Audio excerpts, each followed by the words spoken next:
తెలంగాణ రాష్ట్రంలో పరిపాలన మొత్తం కుప్పకూలిపోతుందని బీజేపీ జాతీయ ఉపాధ్యక్షులు డీకేఆర్ను మండిపడ్డారు.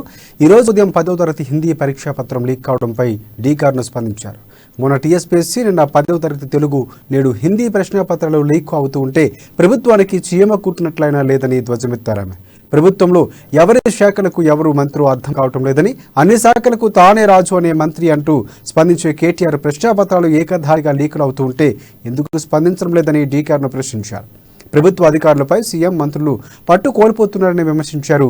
కేసీఆర్కి బిడ్డపై ఉన్న ప్రేమలో కనీసం 10% కూడా తెలంగాణ రాష్ట్ర ప్రజలపై, అభివృద్ధిపై ఉంటే బాగుండేదంటూ డీకేఆర్ అన్నారు.